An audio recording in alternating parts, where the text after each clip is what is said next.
Bonjour tout le monde, c'est Genotaku et bienvenue dans cette nouvelle vidéo. L'histoire d'aujourd'hui se fera sur le personnage Rocket. Ah non, pas celui-là. L'autre Rocket, le plus grand joueur de la galaxie. Pour le deuxième épisode où je raconte l'histoire des personnages en ce moment, nous allons parler du dessin animé, donc de Galactic Football. Et aujourd'hui, ce sera au tour de Rocket de nous raconter son histoire. Et là, voici. Rocket est l'un des personnages principaux de Galactic Football. Il joue au poste de milieu de terrain et est le premier capitaine des Snow Kids.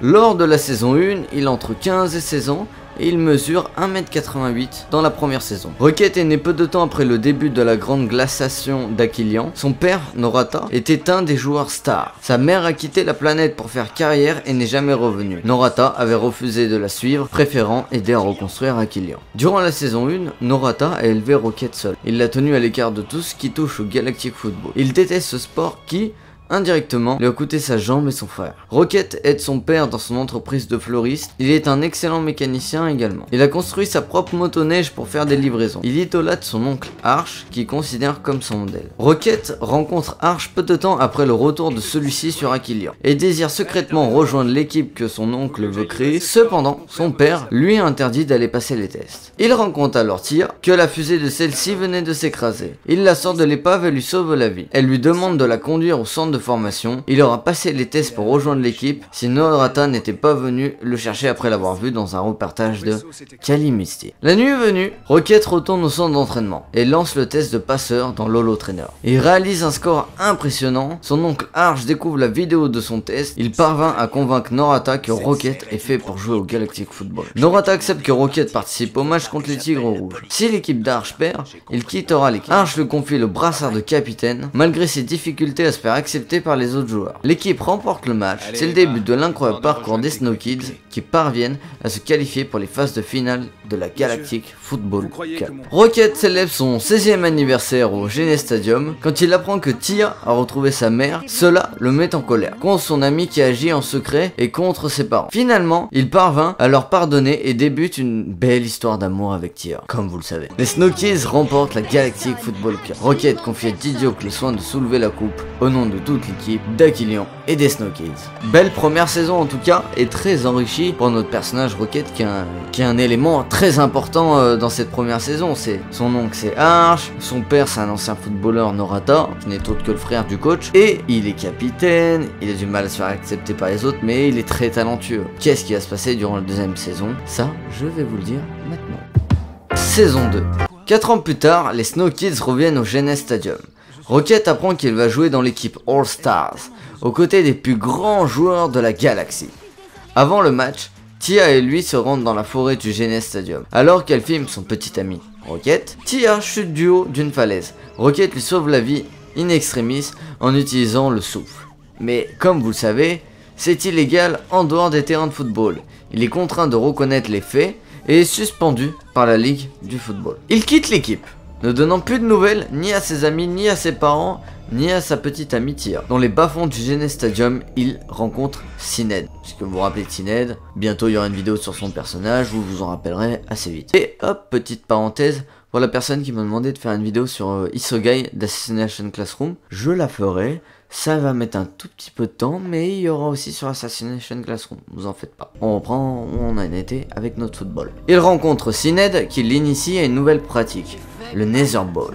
Il devient le meilleur joueur de ce sport et le maître incontesté de la sphère. Son comportement change, il devient insensible et arrogant. Rocket refuse même de rejoindre l'équipe après avoir appris que sa suspension avait été levée. Après de nombreux défis et Rocket est toujours champion du Nether Ball et qu'il ne souhaite pas revenir dans l'équipe, Tia décide de le défier au Nether Ball. Pour le faire revenir dans l'équipe, Rocket ne la voit pas et imagine qu'il joue contre ses précédents adversaires jusqu'à ce qu'elle soit grièvement blessée. Rocket perd le duel et finalement il finit par déjà reprendre ses esprits et revenir dans l'équipe. Oui, parce qu'il était un peu devenu dingo. Il s'était fait une petite coupe assez classe, mais il était devenu dingo. Didiok conserve le brassard de capitaine. Rocket récupère lentement de l'impact que le Nether Ball a eu sur son organisme. Il retrouve le terrain lors du match contre les Lightnings et donne à son équipe le but pour la victoire. Cependant, il joue trop souvent seul, fautif du Nether Ball, les répercussions. Son comportement ne change véritablement que lors de la finale contre les Xénons. Donc il a mis un peu de temps quand même le mec. Lourd blesse Tia, C'est ce qui a fait réagir Rocket lors de la séance de tir au but qui doit désigner le vainqueur. Il tire le dernier penalty et marque, donnant à l'équipe le titre pour la deuxième fois d'affilée. À nouveau les champions de la galaxie. Et oui, c'est une saison 2 enrichie. Alors là, pour Rocket, la saison 2 elle est assez particulière parce que ça part super bien. C'est parti pour une deuxième coupe de galaxie, pas coupe du monde du coup. Ça part super bien. Et malheureusement, pour sauver sa petite amie, ce que tout le monde aurait fait si on aurait ce genre de pouvoir et qu'on vivrait dans ce monde, on aurait sauvé une personne qui nous est chère. Et du coup, il a été suspendu par la ligue parce que c'est illégal, mais c'est une bonne action et ça a mis du temps. Que la suspension soit levée. Et en attendant, Rocket lui il aime vraiment, il est passionné de football et il a toujours été interdit par son père et il s'est dit que à ce moment là plus personne pouvait l'interdire, il faut qu'il joue, donc il est parti jouer quoi, sauf que il est parti jouer dans un truc pas très bien qui lui consommait son fluide en plus et du coup ça l'a un peu changé sa personnalité, sa façon de voir les choses, mais finalement il s'est bien rattrapé et il a donné la victoire aux Snokies pour une deuxième coupe de la galaxie. On passe à la saison 3. Rocket retrouve le brassard de capitaine après le départ de D-Joke qui quitte l'équipe à se joindre à la team Paradisia. Il souffre de résonance en raison de la multifuite présente sur la planète Paradisia. Il participe au match Paradisian All-Stars. Son amitié avec Lunzia provoque des remous dans sa relation aussi avec Tia. Quand Arch décide de prendre sa retraite d'entraîneur, c'est Rocket qui lui succède à la tête de l'équipe. Il confie le brassard de capitaine à Tia, et c'est lui également qui fait revenir Sinead chez les Snow Kids. Malheureusement, il n'y a jamais eu de saison 4, on a eu quelques images où Rocket s'entraînait à tirer, et j'aurais bien aimé voir tout ce beau monde bien mélangé, mais malheureusement on pourra sûrement jamais le savoir, mais voilà. C'était Rocket durant ces quand même 3 saisons. Donc comme vous savez, la personnalité de Rocket, c'est quelqu'un qui est un très bon capitaine. C'est le plus calme des Snow Kids, même s'il a eu des petits problèmes, il travaille beaucoup pour faire gagner son équipe. Il est le leader technique de son équipe, dont il est le meilleur passeur, incontestable, le meilleur dribbleur et le meilleur tireur de coups francs de son équipe. Avoir une approche un peu timide envers les nouvelles personnes, c'est ça qui fait sa personnalité, il fait preuve d'incroyables capacités de leadership et d'analyse au début de la série. Il constitue également une base solide pour les Snow Kids, lui permettant de travailler en équipe grâce à son rôle de capitaine.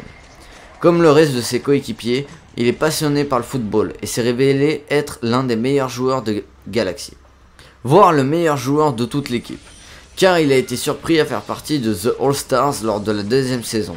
Curieusement, bien qu'il n'ait pas passé le test de sélection, il est devenu membre de l'équipe après que son oncle Arch l'a attrapé dans l'entraînement holo, où il a démontré ses incroyables compétences en passe et en coup franc, comme vous le savez. Il a longtemps été le roi de la sphère du Netherball, période au cours de laquelle l'intensité et la brutalité du jeu l'ont transformé pour le pire, même après son retour chez les Snow Kids. Par la suite, il a montré qu'il avait un côté plus violent qui se nourrissait d'une source de jalousie et de possessivité, envers Tia ou envers ses camarades. En dépit de cela, il est une personne de cœur et place souvent les besoins des autres avant les siens, faisant preuve d'un grand désintéressement en dehors du terrain. Cependant, il a aussi un côté mélancolique et réticent, dont il a été le témoin lors de la première saison de sa relation tendue avec son père. Parfois, il semble prendre le football un peu trop au sérieux. Même quand on est passionné, on est passionné. Comme lors de la première saison, lorsqu'il a déclaré que Micro Ice n'avait aucune raison de déserter l'équipe, dans lequel D-Joke lui avait dit qu'il n'avait pas que le football dans la vie, ce qui est vrai également, et qu'il avait décidé de rester au Genesis Stadium pour jouer au Netherball au lieu de rentrer chez lui pendant sa suspension de la ligue. Il joue un rôle similaire à celui du meneur de jeu dans le football de la vraie vie quoi, renforçant le tempo de l'équipe grâce à sa propre vision et à ses talents de passeur, tout en orchestrant les mouvements de toute l'équipe. Et voilà, c'est la fin de cette vidéo. J'espère qu'elle vous a plu.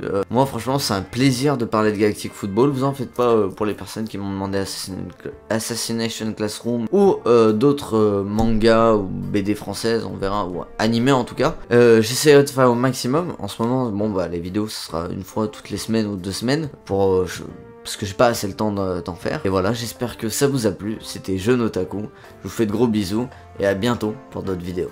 Ciao.